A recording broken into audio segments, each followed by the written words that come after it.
Why is a leading electric car maker sharing its patents? Joining us for this week's Smith Business Close-Up is Rajshree Agarwal, the Rudolph Lamone Chair and Professor in Entrepreneurship and the Academic Director of the Dingman Center for Entrepreneurship at the University of Maryland's Robert H. Smith School of Business. Professor, thank you for being with us.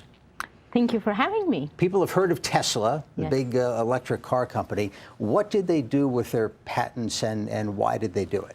Well, a few weeks ago, Elon Musk, who's the CEO of Tesla, decided that all of the patents in the electric car industry that Tesla owns, or most of them, are going to be open source. That means that Tesla is not going to charge other people royalty or licensing, nor is it going to really worry about doing patent infringement lawsuits against competitors in order to protect their intellectual property. So the cynic in me thinks those must not have been very good patents. On the contrary, these are very important patents, and in fact, they are potentially going to set the standard in the electric car industry. How does it benefit Tesla to do this? Well, you have to think about what it is that the innovation strategy for Tesla is about. And sometimes actually giving away your patents will be more of a win-win for Tesla than trying to protect it. Now, you may ask, why is that? Well, it depends upon where the industry is.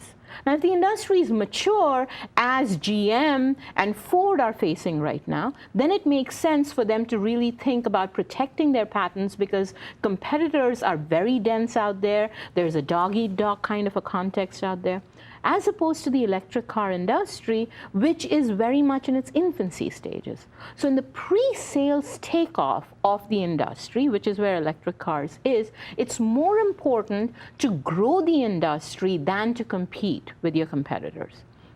I still wonder if more executives would look at that situation and imagine that we're the big new electric car company. We have these great patents. Without these, everybody else is in the horse and buggy Yes. industry. Yes. Let's leave them there. Mm-hmm.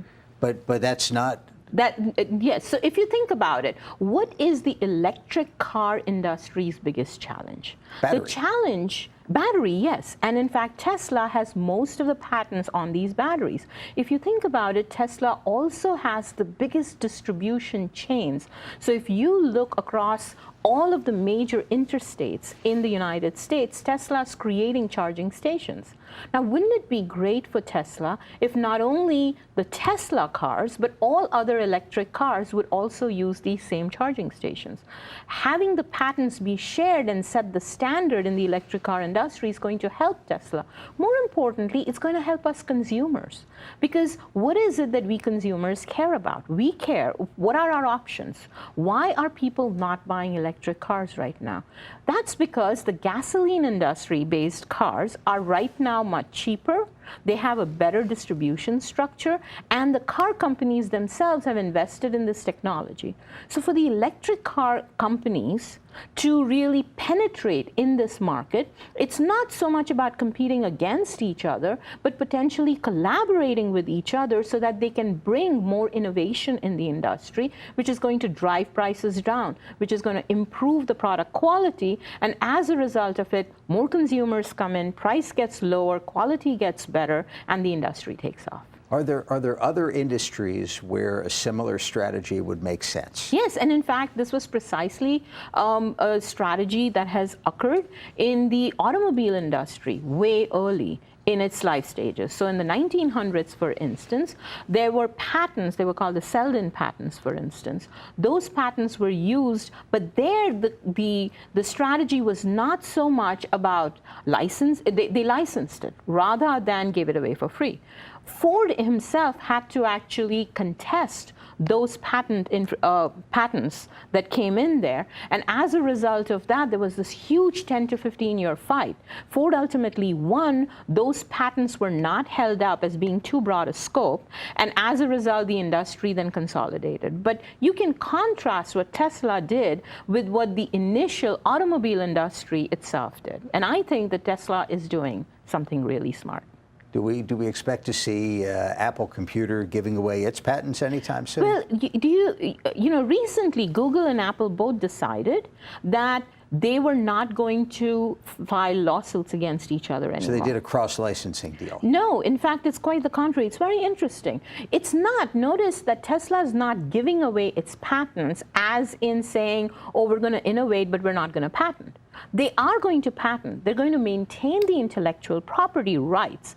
But all that patents do is gives you the right to protect yourself from others using it, but that has to be followed with lawsuits. What Tesla is saying is, we own the property, but you can use it. We're not going to file lawsuits against you. That's similar to what Apple and Google are doing too, because they've realized that in fact these patent lawsuits against each other are only hurting them and prolonging for 10 to 15 years down the road. In the meantime, there are these so-called patent trolls that are taking just the patent lawsuits and then filing these silly lawsuits against the companies that are actually making the products. And so it's more worrying about the small, the nasty fights that are occurring in court that's really getting in the way of true product innovation. Interesting stuff. Professor Rajshree Agarwal of the University of Maryland's Robert H. Smith School of Business, thanks for being with us. Thank you for having me.